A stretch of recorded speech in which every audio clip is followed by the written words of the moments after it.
करुणामय माँ परम प्रभु श्री अरविंद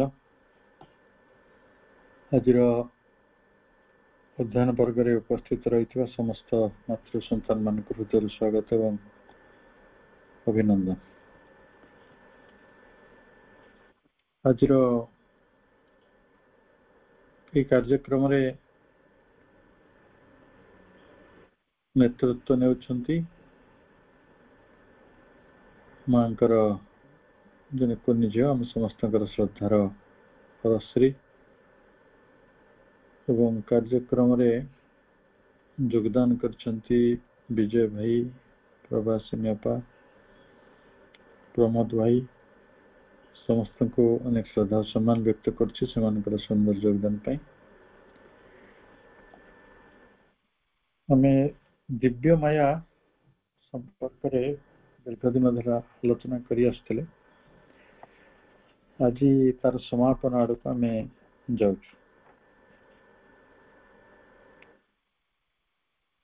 ताले मनर स्तर रे जो सत्यटी को जानी हुए ना तो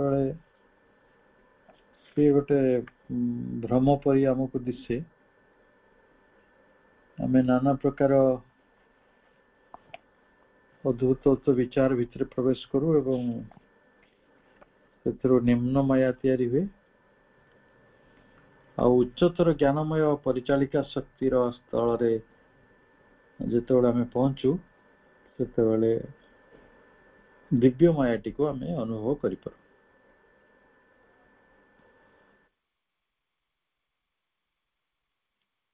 आमर जो मन रही से मनटी हूँ वास्तव रे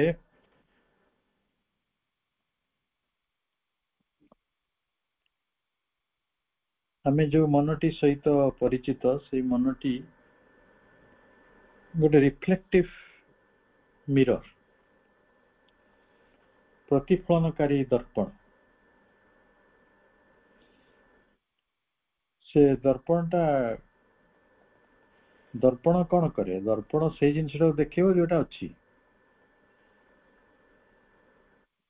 तेणु जो सब सत्य गुड़िक आगु रही प्री एक्जिस्टेंट ट्रुथ और फैक्ट बा जो सब घटना गुड़िक आगु घटी मन से गुड़िकर प्रेजेंटेशन करिवो, प्रतिच्छवि दब।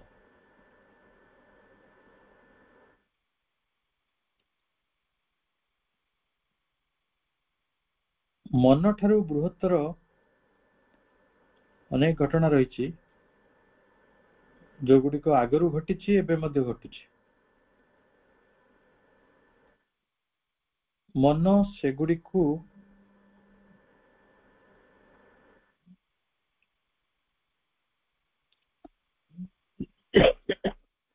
कॉल न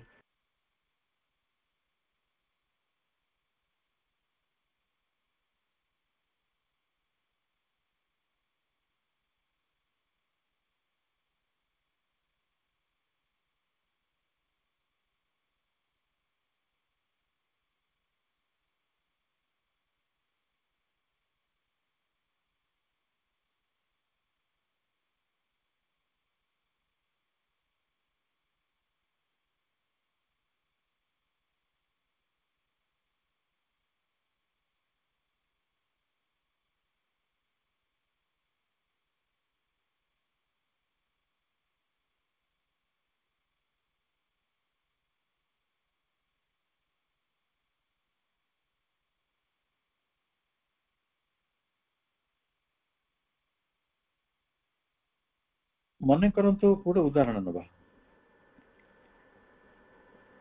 गोटे घटना हूँ अतिमानस शक्ति पृथ्वीर वातावरण भितर को आसवा 1956 मसीहा फेब्रुआरी 29 तारीख। आम फेब्रुआरी 29 रे से दिवस को पालन करिया अनेक भाई भौणी मैंने एकत्रित होती गोटे जगह जे सारा ओडिशा रे भारत रे पृथ्वी रे विभिन्न स्तर रे गुड़िकर सेलिब्रेशन हम। यहाँ मन ठारू एक बृहत्तर घटना। मन ताक बुझी पार कि मन सेगुड़ी को प्रतिरूप को गढ़ी पारे। प्रतिरूप कहले या बुझाई परिवो जे एक्चुअल फैक्टटी जोटा वास्तव सत्य ताकू से प्रकाशित करि परिबो नाही, किंतु सी गोटे प्रतिरूपटे तैयारी कर दे परिबो। प्रकृति रे अति मानस कोन ए पर्यंत आम चिंता चेतना गुण आसी गलान ना कोन। मन जदि सब कथा जानी परथांता ताले सत्य तो मन द्वारा धरा पड़ जाता। अच्छा, ये तो हला जोड़ा घटी छी आ जोड़ा वर्तमान घटुची ता विषय रे भी से जानी परिबनी, केते सहज रे भी जानू कहतु तो पृथ्वी रे वर्तमान जो कोन कोन घटना घटुची मन तो ता पाखरे किसी खबर अछि किछि अछि। हां आज अमुके नेता अमुके कहले से अमुके लोक आज मरिगला, तमुके लोक गोटे गाड़ी दुर्घटना होगा, जो खबर कागज टीवी वाला आपन किछि किछि कहि दउछन सेतिरु 25टा कथा आपन जानछन। सेगुड़ा तो घटना मु सत्यर कथा कहूछि। अतीत रे मन ठारू बृहत्तर जेउ घटना गुड़िक घटी मन ता विषय जाने ना। वर्तमान मन ठारू बृहत्तर केउ कथा घटुची मन ता विषय जाने ना। ताठरू जोटा निम्नतर जोटा ताठरू अधस्तन सेटा से जानि परिबो, कारण से बुझी परिबो कोन घटिला कोन।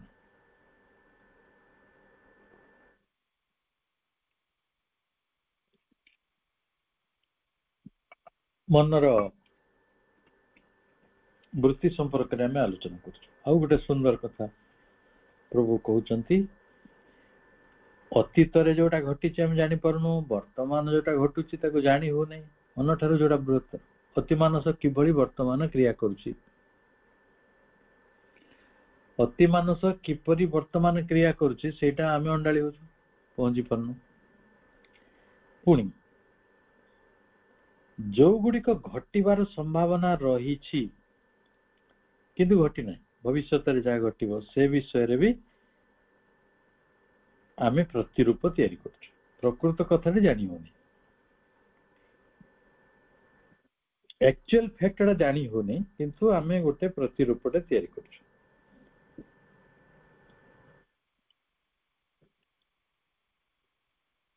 ताहले आमे एक कथा कहि परिबा, मन जो घटना गुड़िक घटी जाइछि तार प्रतिरूप रचना करने संगे संगे जो कथा गुड़िक घटी नहीं प्रत्याशित होइकि रही, संभाव्य होइकि रही, घटिबा अर्थरे संभावना घटिब।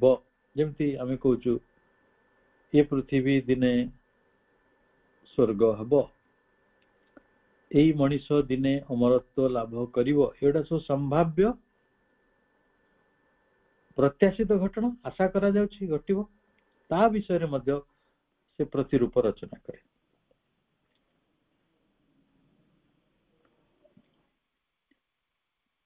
करे तो निश्चय, किंतु मनर से अधिकार अछि तो भविष्यत को देखिबार,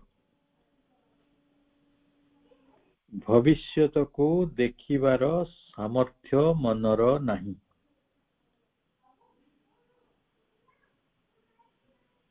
तेणु मन कौन अति बेसी भाविबो भविष्यत संपर्क रे, भविष्यत संपर्क रे मन कौन भाई परिबो अति बेसी से भाई परिबो जोटा वर्तमान घटुची बा घटी जाइची सेही भली गोटे पुनरावृत्ति को रिपीटेशन को से नब, a sure repetition of what it और हैज बीन, जोटा घटीची से सेमती कहबो। माने उदाहरण स्वरूप मु आपन को पचारिबी 40 वर्ष परे मु केमिति थिबी, एटा 2023 मन जो कथा गोटे कहिथे सेटा को दर्शन अर्थ रे नेबे, एमिति माने इमोशनाली नेबे नै। 40 वर्ष पर मनुष्यटारे कोन हो ମାନେ 100 ବର୍ଷ ଯଦି ଗୋଟେ ଲୋକ ବଞ୍ଚି ରହେ ତାହେଲେ ହୁଏତ ସେ ବଞ୍ଚିଥିବ, ଆଉ 100 ବର୍ଷ ଆଗରୁ ଯଦି ତାର ବିଦାୟ ନେବାର ଥିବ ସିଏ ବିଦାୟ ନେଇସାରିଥିବ। ଆଉ ସବୁ କଣ କଣ ଘଟେ ଯୋଉଟା ଘଟୁଛି, ସେ ବହୁତ ବୁଢା ହେଇଯାଇଥିବ, ତା ଦାନ୍ତ ପଡି ଯାଇଥିବ, ତା ଆଖିକୁ ଦେଖା ହଉନଥିବ। ଆପଣ ସେମିତି କାହିଁ ଭାବିବେ କହିଲେ? ଏଇଥିପାଇଁ ଭାବିବେ ଯେ ବର୍ତ୍ତମାନ ସେଇଆ ଘଟୁଛି। ଯୋଉମାନେ ଲୋକମାନେ ବୟସ୍କ ହେଇଯାଉଛନ୍ତି ତାଙ୍କର ଏଇ ସବୁ କଥା ଘଟୁଛି, ମନ ସେତିକି କଥା ଜାଣିଛି। ଯେହେତୁ ମନ ଦେଖିଛି ସେ ସେଇଟାକୁ କହିବ। ମାନେ ଆମେ ସାଇକୋଲୋଜିରେ ଗୋଟେ କଥା ପଢୁଛୁ, ଗୋଟେ ଲୋକ ଆଦୌ ଗୋଟେ ମୂଷାକୁ ଦେଖି ନାହିଁ, ଗୋଟେ ମାଉସ ଗୋଟେ ମୂଷାକୁ ଜମା ଦେଖିନି, କି ଗୋଟେ ମଇଁଷି ବି ଦେଖିନି। ସେ ମଇଁଷିଟା ତ କଥା ଭାବନ୍ତୁ, ମଇଁଷିକୁ ସେ ଜମା ଦେଖିନି। ସେ ଜନ୍ମ ହେଇଥିଲା 20 ବର୍ଷ ତଳେ, କିନ୍ତୁ ଏପର୍ଯ୍ୟନ୍ତ ଗୋଟିଏ ବି ସେ ମଇଁଷି ବୁଫାଲ ଦେଖିନାହିଁ। ଚିତ୍ରରେ ଦେଖିଛି, ଚିତ୍ରରୁ ଦେଖିକି, ସେଟା ତ ବ୍ଲାକ୍ ଆଣ୍ଡ ହ୍ୱାଇଟ ରେ ଥିବ ବା ବି ବ୍ଲାକ୍ ବି ଥାଇପାରେ, ଚିତ୍ରରୁ ଦେଖିକି ମଇଁଷିଟିକୁ ହଠାତ୍ ଜାଣିବା ଟିକେ କଷ୍ଟ। ସେଠୁ ସେ ତୁରନ୍ତ ପଚାରିବ ଏଇ ଜୀବଟି କଣ? ନାଇଁ ଏଇ ଜୀବଟି ମଇଁଷିଟେ, ଏଠି ଯେ ବୁଫାଲ। ତାହେଲେ ତାର ମନେ କରନ୍ତୁ 10 ମିନିଟ ପରେ କି ଘଣ୍ଟେ ପରେ କି 5 ଦିନ ପରେ ଆଉ ଗୋଟେ ମଇଁଷି ଦେଖାଗଲା, ସେ ସେବେ ଚିହ୍ନିଦବ, ହଁ ଏଇଟା ମଇଁଷି। ଅର୍ଥାତ୍ ଅତୀତଟି ସେଇଭଳି ଆମର ଅପରିଚିତ। କାହିଁକି? ଆମେ କାହିଁକି ଏଟା କହିପାରିବାନି 40 ବର୍ଷ ପରେ ଅତିମାନସ ଆସିସାରିଥିବ, ସମସ୍ତେ ଚିର ତରୁଣ ହେଇସାରିଥିବେ, ଆପଣଙ୍କ ଘରକୁ ଯିବା ବେଳକୁ ଆପଣ ପୁରା ସୁସ୍ଥ ହେଇକି ସେଠି ପୁରା ତରୁଣ ଭଳି ବୁଲୁଥିବେ। କହିପାରିବା?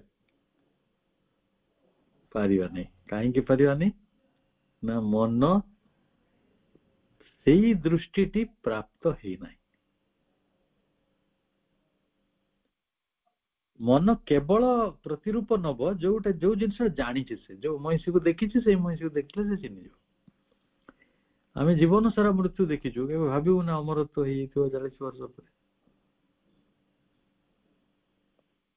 ଜଣେ ବୟସ୍କ ଲୋକ କେବେ ଯୁବକ ହେଇଯାଇଥିବ, ଏ କଥାଟା ଆମେ ଭାବି ପାରିବା? ସମୟର ଗତି ଓଲଟା ବହିବ। କିନ୍ତୁ ଯୋଉମାନେ ସବୁ ଗବେଷଣା କରୁଛନ୍ତି ସେମାନେ ଜାଣିଛନ୍ତି, ଯଦି ଟାଇମ ମେସିନ ସକ୍ସେସଫୁଲ ହେଇଯାଏ, ଆଲୋକର ବେଗ ଠାରୁ ଅଧିକ ବେଗରେ ଯାତ୍ରା କରିବାର ଯଦି କୌଣସି ବ୍ୟବସ୍ଥା ବିଜ୍ଞାନ ଜଗତ କରିପାରେ, ତାହେଲେ ମଣିଷ ମାନଙ୍କର ଏଜ କୁ ସବୁ ରିୱାଇଣ୍ଡ କରିବ। ଯାହାର 85 ଅଛି ତାକୁ 15 କରିଦେବ। ଆପଣଙ୍କର କେମିତି ହବ? ଆମେ ତ ହଉନି ନା, ଆମ ମନଟା ସେତିକି ଜାଣିଛି ନା। ଯୋଉମାନେ କହୁଛନ୍ତି ଯେ ଆଉ କିଛି ଦିନ ପରେ ଟ୍ରାନ୍ସପୋର୍ଟ, ଯୋଉ ଟ୍ରେନ ଆପଣଙ୍କୁ ନଉଛି, ଉଡାଜାହାଜ ନଉଛି, ବଳଦ ଗାଡିରେ ବସୁଥିବା ଲୋକ କେବେ ଭାବିଥିବ ଉଡାଜାହାଜ ଆସିବ ବୋଲି? ଉଡାଜାହାଜରେ ବସିଥିବା ଲୋକମାନେ ସେମିତି ଭାବି ପାରୁନାହାନ୍ତି ଯେ ଦିନେ ସମୟ ଆସିବ ମଣିଷ ସୂକ୍ଷ୍ମ ସ୍ତରରେ ଯାତ୍ରା କରିବ, ଯେମିତି ସବୁ ଦେବତା ମାନେ କରୁଥିଲେ। ଦେବତା ଯୋଉଠି ଚାହିଁବେ ସେଇଠି ପହଞ୍ଚିବେ, ମନ ଯାନରେ ଯାଆନ୍ତି ସେମାନେ। ତାଙ୍କର ତ ମନ ନାହିଁ, କିନ୍ତୁ ଚାହିଁବା ମାତ୍ରେ ପହଞ୍ଚି ପାରିବା। ଜଣେ ନାରଦ ଋଷି ଥିଲେ, ସେ ସବୁ ଲୋକ ଗୁଡିକୁ ଚାଲି ଯାଉଥିଲେ। ବିଷ୍ଣୁ ଲୋକ ରୁ ମର୍ତ୍ତ୍ୟକୁ ଆସି ପାରୁଥିଲେ, ମର୍ତ୍ତ୍ୟରୁ ସ୍ୱର୍ଗକୁ ଯାଇ ପାରୁଥିଲେ। 3 ଲୋକରେ ତାଙ୍କର ଯାତ୍ରା ଥିଲା। ପାତାଳ ଲୋକକୁ ଯାଇ ପାରୁଥିଲେ। କେମିତି ଯାଉଥିଲେ? ଟ୍ରେନରେ, ନା ବସ ରେ, ନା କାର ରେ, ନା ରକେଟ ରେ? ତେଣୁ ଆମେ ସେଗୁଡିକ ପରିକଳ୍ପନା କରିପାରିବା ନାହିଁ। ତେଣୁ କାରଣ ଆମେ କେବଳ ପ୍ରେସିଡେନ୍ସ ଖୋଜୁଛୁ, ଯୋଉଟା ଘଟିଛି ସେଇଟା ହିଁ କହିପାରିବୁ।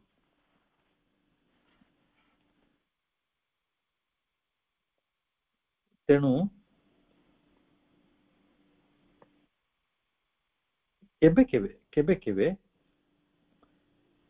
ମନେ କରନ୍ତୁ ବର୍ତ୍ତମାନ ଯାହା କିଛି ଘଟିଛି ବା ତାକୁ ଲାଗୁଛି କିଛି ଘଟିବ, ସିଏ ହୁଏତ ତାର ସମ୍ମୁଖୀନ ହବ, କିଛି ନୂଆ କଥାକୁ ଆଣିବ, ଆଉ ସେ ତାର ଅଭିଜ୍ଞତାରୁ ଭବିଷ୍ୟତବାଣୀ କରିବ।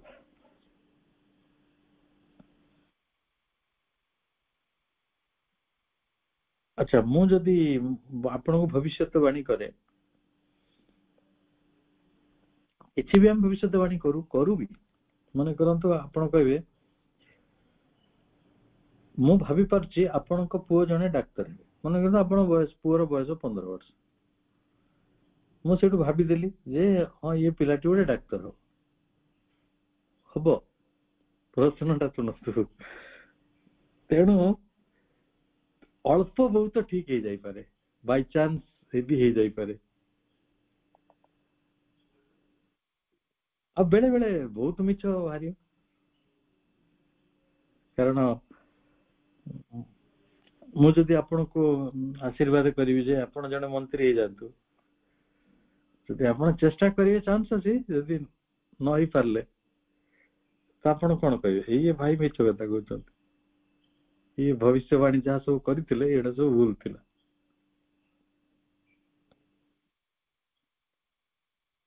ଆଉ ବେଳେ ବେଳେ ବଡି ମଜାଦାର କଥା ହୁଏ, ଆପଣ ଭାବିଥିବେ ଗୋଟେ ପ୍ରକାର, ସେ ଘଟିବ ଗୋଟେ ପ୍ରକାର।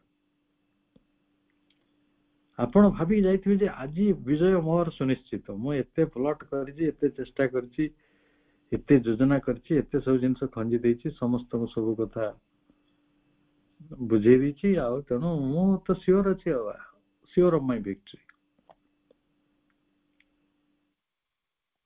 ସେଟା ପୁରା ଅନ୍ୟ ରୂପରେ ଘଟିବ। ଆପଣ ଭାବିଥିବେ ଦିନଟା ଆଜି ବଢିଆ କଟିବ, ସବୁ ଓଲଟା କଟିବ। ଆପଣ ଗୋଟେ ମକଦ୍ଦମାରେ ଆପଣଙ୍କର ଜିତିବାର ଅଛି, you are sure of victory, result ଆସିବ ଓଲଟା। ପରୀକ୍ଷାରେ ଫାଷ୍ଟ କ୍ଲାସ ଫାଷ୍ଟ ହବାର ସୂଚନା ଅଛି, କିନ୍ତୁ ମୁଁ ପରୀକ୍ଷାରେ ସବୁ ଲେଖିଲା ବେଳେ ମତେ ଲାଗୁଛି କଣ ଗୋଟେ ହେଲା, ମାନେ ମୁଁ ଫେଲ ହେଇଗଲି କିମ୍ବା ରେଜଲ୍ଟ କମିଗଲା। ଆମେ ଯୋଉ ଗୁଡିକ ଘଟିବ ବୋଲି ବିଚାର କରିଥାଉ, ସେଇଟା ଅନ୍ୟ ଭାବେ ଘଟିବାରେ ବି ସମ୍ଭାବନା ଅଛି। ବେଳେ ବେଳେ ଆମେ ଭାବୁ ଗୋଟେ ଘଟଣା ଘଟିବ ଆଉ ଆମର ଉଦ୍ଦେଶ୍ୟ ସାଧନ ହେଇଯିବ। ଛୋଟବେଳେ ଆମେ ସବୁ ଗୋଟେ ଗପ ଶୁଣିଥିଲେ, ଗପଟି ମୋ ବାପା ସବୁବେଳେ ମତେ କହୁଥିଲେ। କଣ ନା, ଗୋଟେ ଲୋକ ଥିଲା, ତା ହାତରେ ଗୋଟେ ଅଣ୍ଡା ଥିଲା, ସେ ବସି ସ୍ୱପ୍ନ ଦେଖିଲା, ମୁଙ୍ଗେରିଲାଲ କା ସ୍ୱପ୍ନ, ଇଏ ଅଣ୍ଡାରୁ ଚିକ୍ ହବ, ସେଟା କୁକୁଡା ହେଇଯିବ, ମୁଁ କୁକୁଡା ବିକି ଦେଇକି ଲାଭ କରିଦେବି, ଆଉ 5ଟା କୁକୁଡା ନେଇ ଆସିବି, ତାକୁ ଆହୁରି ଅଣ୍ଡା ବସେଇକି ଆହୁରି ବେଶୀ କୁକୁଡା ହେଇଯିବ, ତାପରେ ମୁଁ ଧନୀ ଲୋକ ହେଇଯିବି, ଗୋଟେ ଘର କରିବି, ତାପରେ ମୁଁ ବାହା ହେବି, ତାପରେ ମୋ ପିଲା ନା ୟା ଦେବି, ଦେଇକି ସେ ଡେଇଁ ପଡିଲା ଖୁସିରେ, ତା ଅଣ୍ଡା ଟା ଭାଙ୍ଗିଗଲା। ଗପଟି ଭାରି ସିମ୍ବଲିକ। ମଣିଷ ଯାହା ଭାବେ ବିଚାରି ଥାଏ, ସେଇଟା ଅନ୍ୟ ଭାବେ ଘଟେ। ଆପଣ ଭାବିବେ ମୁଁ ଧନୀ ହେଇଯିବି, ଆଉ ମୋ ପୁଅ ବଡ ମଣିଷ ହେଇଯିବ, ଆଉ ସିଏ ମାନେ ବିଦେଶରେ ରହିବ, ବହୁତ ଡଲାର କମେଇବ, ହେଇପାରେ ହେଇପାରେ ଆପଣ ପୁଅ ଡଲାର କମେଇ ପାରେ, ଆମେରିକା ରହିଯାଇପାରେ, କିନ୍ତୁ ଆପଣ ଯେ ତାଙ୍କର ବାପା ଥିଲେ, ଆପଣ ଯେ ତାଙ୍କ ମା ଥିଲେ, ଆପଣ ଯେ ତାଙ୍କ ଭାଇ ଥିଲେ, ସେଇଟା ସେ ଭୁଲିଯିବ। ଡଲାର ତ ବହୁତ ଦୂରର କଥା, ଡି ବି ପଠେଇବନି। ସେମାନେ ଗୋଟେ କଲ ବି କରିବନି, ମାନେ ଆପଣଙ୍କୁ ପଚାରିବନି ଯେ ଆପଣ କେମିତି ଅଛନ୍ତି। ସେମିତି ବହୁତ ଲୋକଙ୍କ ଜୀବନରେ ଘଟିଛି ବୋଲି ମୁଁ କହୁଛି କଥା। ସେମାନେ ଭାବିଥିଲେ ବହୁତ ରଙ୍ଗୀନ, କିନ୍ତୁ ପ୍ରକାରାନ୍ତରେ ଘଟିଛି ଏକଦମ ମାନେ କଲରଲେସ୍। ଆପଣ ବହୁତ କଲରଫୁଲ ଭାବିଥିବେ, କିନ୍ତୁ ସେ ଘଟିବ କଲରଲେସ୍। ହୁଏନି? ଆପଣ ଗୋଟେ ସମ୍ପର୍କ ଭିତରେ ପ୍ରବେଶ କରୁଛନ୍ତି, ମେ ବି ଇଟ୍ ଇଜ ଏ ମ୍ୟାରେଜ, କଣ ଭାବନ୍ତି ନା ମୁଁ ଭଲରେ ରହିବି, ଖୁସିରେ ରହିବି, ବେଳେ ବେଳେ ରହିପାରନ୍ତି, ସେଟା ଏମିତି ଗୋଟେ ଫନ୍ଦା ହେଇଯିବ ଆପଣ ଭାବିବେ କେମିତି ଆଦର ମୁକୁଳିଯିବେ। କାହିଁକି ଆପଣ ତ ବିଚାରି ଥିଲେ। ତେଣୁ ଆମେ ଭାବୁଥିଲୁ ଯେ ଘଟିଥିବା ଘଟଣା ଗୁଡିକ ଉପରେ ଉଦ୍ଦେଶ୍ୟ ସାଧିତ ହବ, ଆମେ ମନରେ ଆଶା ବାନ୍ଧିକି ବସିଛୁ, ଇଚ୍ଛା କରୁଛୁ, କିନ୍ତୁ ସେଗୁଡିକ ଭିନ୍ନ ରୂପ ଦେଲାଣି। ଆପଣ ଭାବିଥିଲେ ଅମୃତ, ହେଲା ବିଷ। ଆପଣ ଭାବିଥିଲେ ମୁକ୍ତି, ସେଟା ହେଲା ବନ୍ଧନ। ଆପଣ ଭାବିଥିଲେ ମୁଁ ସ୍ନେହ ପାଇବି, ପାଇବେ ଘୃଣା। ତେଣୁ ଏଇଭଳି ମଣିଷର ଭିନ୍ନ ଫଳ ଘଟିଛି, ବହୁତ ଲୋକଙ୍କର ଘଟିଛି, ଆପଣଙ୍କର ଘଟି ଥାଇପାରେ, ଆମ ଜୀବନରେ ବି ଘଟୁଛି। ଆପଣ ଆଜି ଭାବିବେ ଆଜି ଦିନଟି ମାନେ ଭଲରେ କଟିବ, ଶାନ୍ତିରେ କଟିବ, ଆମେ ଅନେକ ଲୋକଙ୍କ ପାଇଁ ମାନେ ସ୍ନେହ ବାଣ୍ଟି ପାରିବା, ସେଇ ଦିନେ ଆପଣଙ୍କର ବହୁତ ଝାମେଲା ହେଇଯିବ।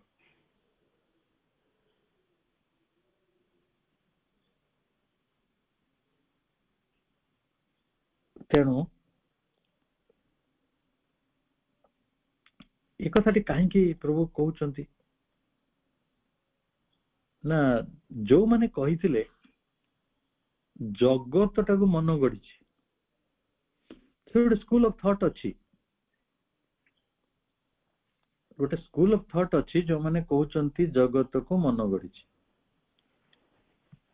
ତାଙ୍କ ପାଇଁ ଏ କଥାଟି କୁହାଯାଉଛି। ସେ ମନ ତ ସାମାନ୍ୟ କଥା ଜାଣିପାରୁନି, ଆଉ ଏଇ ଯୋଉ ଜଗତର ସଦା ପରିବର୍ତ୍ତିତ ଅନନ୍ତ ପ୍ରବାହ, ଏ ଜଗତଟାକୁ ସେ କେମିତି କଣ ବୁଝିବ?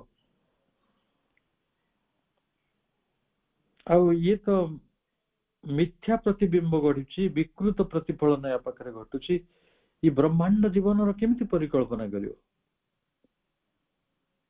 ମନ ଅଛି ବୋଲି ସ୍ପେସ ଟାଇମ ତିଆରି ହେଇଛି, ଆଉ ସ୍ପେସ ଟାଇମ ଥିବାରୁ ବ୍ରହ୍ମାଣ୍ଡ ତିଆରି ହେଲା। ଏଇଭଳି କଳ୍ପନା କରୁଥିବା ଲୋକମାନେ ପ୍ରକୃତରେ ଅତି ବେଶୀରେ ଯାଇକି ମାନେ ଶୂନ୍ୟବାଦରେ ପହଞ୍ଚିଯିବେ, ନହେଲେ ମାୟାବାଦରେ ପହଞ୍ଚିଯିବେ, ଆଉ ସବୁ ଜିନିଷଟାକୁ ମାୟା କହିବେ। ତାହେଲେ ଆପଣଙ୍କୁ ସ୍ପଷ୍ଟତଃ ଗୋଟେ ସୂଚନା ମିଳିପାରୁଛି ଯେ ଏଇ ସୃଷ୍ଟିର ସ୍ରଷ୍ଟା ହେଉଛନ୍ତି ଅତିମାନସ। ଦେବମାୟା ଚ୍ୟାପ୍ଟରଟି ପରେ ଯୋଉ ଚ୍ୟାପ୍ଟରଟି ରହିଛି, ସେ ଚ୍ୟାପ୍ଟରଟିର ନାଁ ହଉଛି ଦି ସୁପର ମାଇଣ୍ଡ ଏଜ କ୍ରିଏଟର। ମନର ମୂଳେ ଏ ଜଗତ ନୁହେଁ। ମନ ଇଚ୍ଛା କରିକି ଜଗତକୁ ତିଆରି କରିପାରିବ ନାହିଁ, ବା ମାନସ ଲୋକ ଦ୍ଵାରା ଏଇ ଜୀବନ ତିଆରି ହୋଇନାହିଁ। ତାର କାରଣକୁ ପ୍ରଭୁ ଦେଇଛନ୍ତି। ସେ କହୁଛନ୍ତି ୟା ପାଖରେ ଉଚ୍ଚତର ଜ୍ଞାନମୟ ପରିଚାଳିକା ଶକ୍ତିର ଅଭାବ ରହିଛି, କାରଣ ସିଏ ତାର ଗନ୍ତବ୍ୟ ସ୍ଥଳ ମଧ୍ୟ ଜାଣେ ନାହିଁ। ଇଏ କେବଳ ପ୍ରତିଫଳନ ଗୁଡିକ ଦ୍ଵାରା କଣ ହବ, ବାସ୍ତବତା କାହିଁ?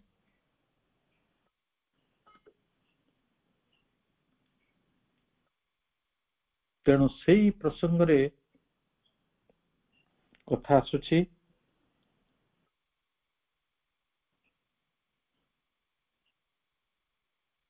ଆମେ ଗୋଟେ ଖୋଜିବା ଅରିଜିନାଲ ପାୱାର ଅଫ ନଲେଜ।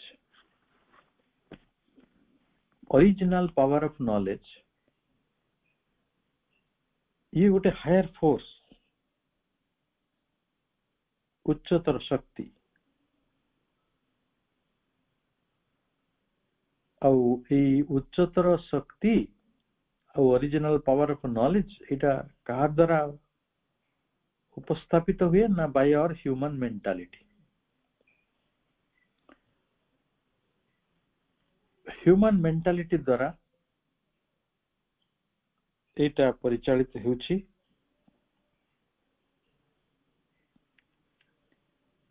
କିନ୍ତୁ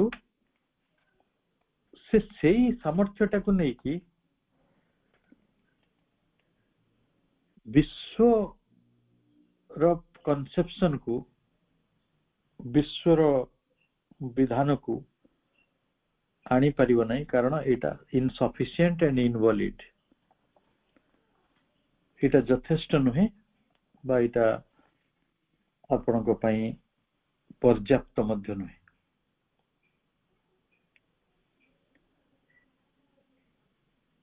तेणु विश्वर मूल सत्य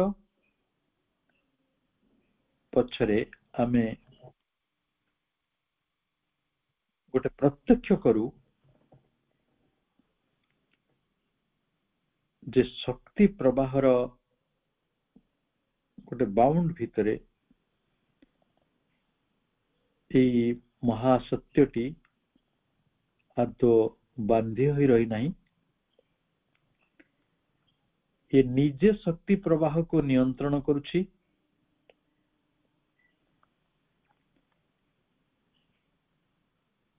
तेणु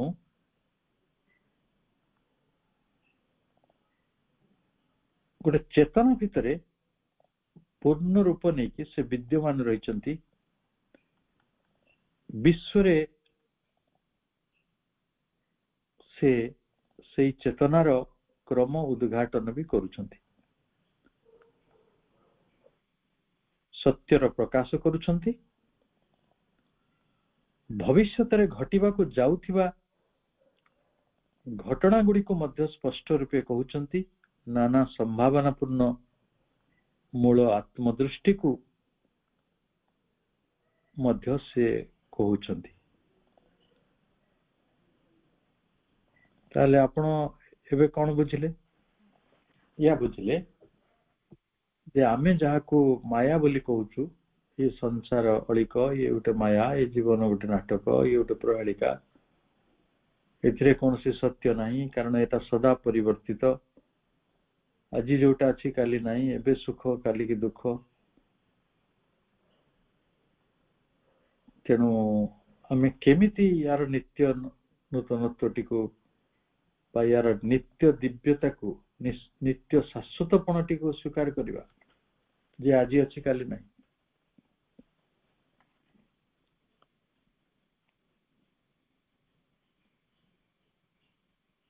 এই স্থিতিরে যেতেবেলে आम मनटी चेतना आड़ को यात्रा करिवो आम मनटी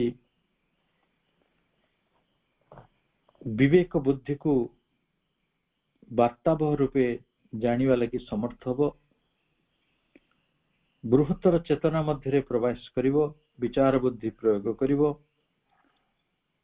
बृहत्तर चेतना मध्य गोटे सर्वमयता को अनुभव करिवो एगुडी को सब आमर एक्सपांशन फॉर कॉन्शियसनेस आम चेतनार परिवृद्धि चेतना को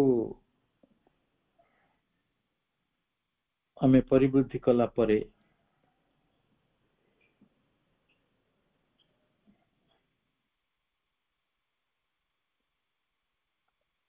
आमे दिने अनुभव करिवा जे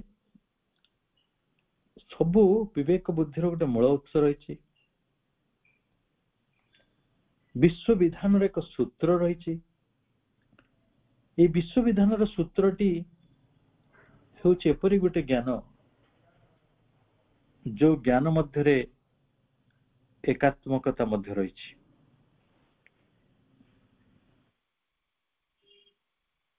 किभଳି जो माने विज्ञान पढुचंती विज्ञान महासत्य गुडी को जानुचंती एठी अणु परमाणु थारु आरंभ करी समग्र वृक्ष जगत प्राणी जगत जीव जगत समग्र प्रकृति तार अध्ययन करि परचंती से माने भलो भाबरे जानि परिबे जे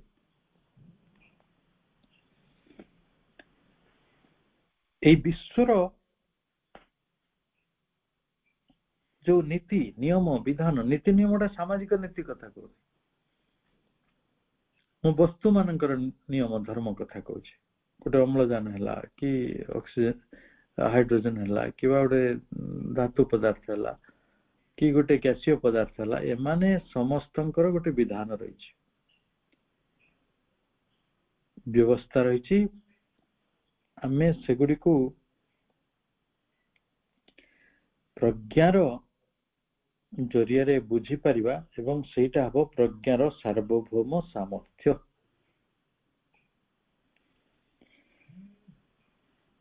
କାହିଁକି ନା ସେଇ ଯୋଉ ପ୍ରଜ୍ଞାର କଥା କୁହାଯାଉଛି ସେଇ ପ୍ରଜ୍ଞାଟି ଆମେ କିଛି ସମୟ ଆଗରୁ ଜାଣୁଥିଲେ ମନଟି ସମର୍ଥ ନୁହେଁ, ଅତୀତରେ କଣ ଘଟିଥିଲା, ବର୍ତ୍ତମାନ କଣ ଘଟୁଛି, ଭବିଷ୍ୟତରେ କଣ ଘଟିବ ଏ ସମ୍ପର୍କରେ ମନର ଧାରଣା ସ୍ପଷ୍ଟ ନୁହେଁ। ତାହେଲେ ଯଦି ମନର ଧାରଣା ଏ ବିଷୟରେ ସ୍ପଷ୍ଟ ନୁହେଁ ତାହେଲେ ପ୍ରଜ୍ଞାର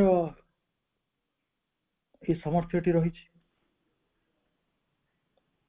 ସେ ସାମର୍ଥ୍ୟ ବଳରେ ପ୍ରଜ୍ଞା କଣ ଜାଣିପାରିବ ନା ଯୋଉଟା ସଂଗଠିତ ହେଇଛି ତାକୁ ବୁଝିପାରିବ, ଯୋଉଟା ସଂଗଠିତ ହେଉଛି ତାକୁ ବୁଝିପାରିବ, ଭବିଷ୍ୟତରେ ଯୋଉଟା ସଂଗଠିତ ହେଯାଉଛି ସେ ବିଷୟରେ ତାର ଜ୍ଞାନ ହେଇଯିବ।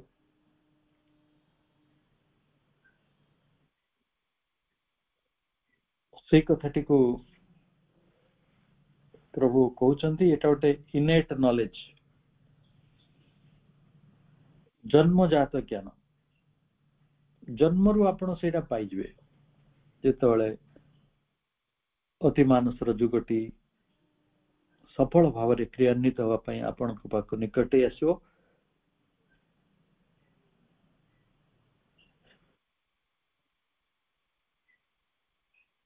ଆପଣ ପ୍ରଗତିର ସେଇଠି ପହଞ୍ଚିଯିବେ ଯୋଉଠି এইଭଳି କଥା ଗୁଡ଼ିକ ଘଟିବ, ଯାହା ଘଟି ସାରିଛି, ଯାହା ଘଟୁଛି, ଯାହା ଘଟିବାକୁ ଅଛି ଏ ସମ୍ପର୍କରେ ତାର ଜ୍ଞାନଟି ଆସିବ। ପ୍ରଭୁଙ୍କ ବାଣୀ ହେଉଛି ଦିସ୍ ନଲେଜ ଡିଟରମିନ୍ସ, ନଲେଜ ଟାକୁ କେ କ୍ୟାପିଟାଲ କେ କୁହାଯାଇଛି, ସେଥିପାଇଁ ତାକୁ ଆମେ ପ୍ରଜ୍ଞା ଅର୍ଥରେ ବ୍ୟବହାର କଲେ। This knowledge determines its own law sovereignly because it knows what has been, is and will be, जोटा वर्तमान घटुछि एवं कोटा वर्तमान घटिବାକୁ ଯାଉଛି।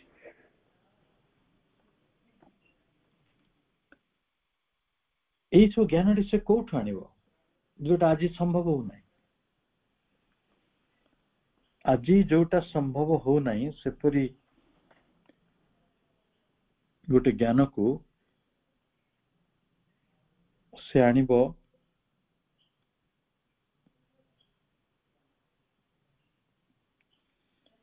କାହାଙ୍କ ପାଖରୁ?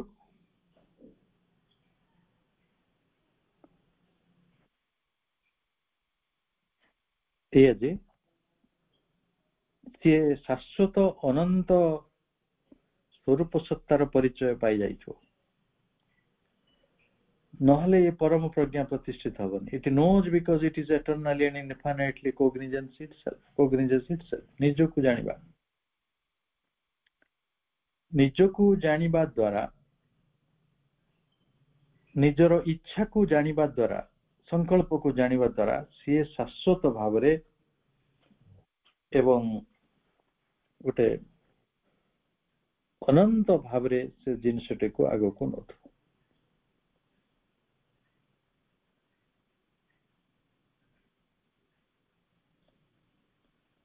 ତେଣୁ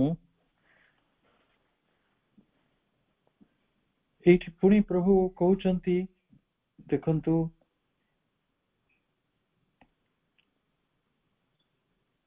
ଆମେ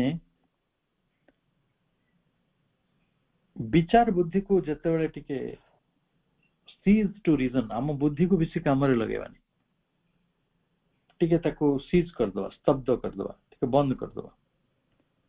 କୋଉଠିକି ଯିବା ନା ଗୋ ଡିପ୍ ଇନଟୁ ଆୱାରସେଲ୍ଫ, ଆମ ନିଜ ଭିତରକୁ ଯିବା, ଗଭୀର ଭିତରକୁ ଯିବା, ଗୋଟେ ଗୋପନ ରାଜ୍ୟରେ ପହଞ୍ଚିବା, into that secrecy where the activity of mind is stilled। এই ମନର ଗତିବିଧି ଗୁଡ଼ିକ ସବୁ ଯୋଉଠି ନିରବି ଯାଇଥିବ, ଯୋଉଠି ତାର କ୍ରିୟାଶୀଳତା ପ୍ରଶମିତ ହେଇଯାଇଥିବ, आमे सेते बेले गोटे अन्य राज्यर चेतना सहित परिचित हवा तापरे आम जगत रे रही केवल प्रतिक्रिया मनोगत प्रतिक्रिया गुड़ी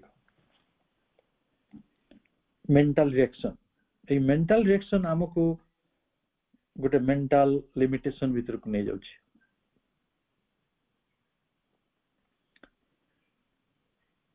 आम बुद्धि क्षीण हो जाउछि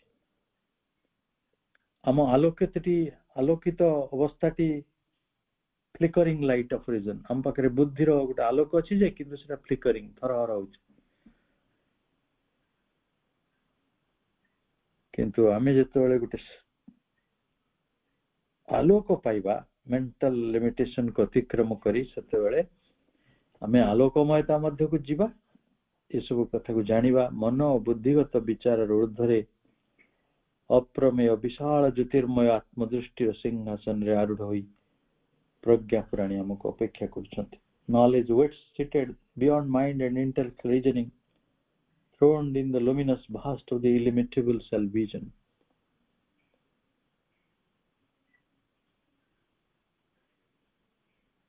भाई पुणी माने आम पाखरे गोटे ज्योतिर्मय आत्मदृष्टि हबो से ज्योतिर्मय आत्मदृष्टि रे सिंहासन रे आमे बसिबा हमको गोटे प्रज्ञा मिलिबो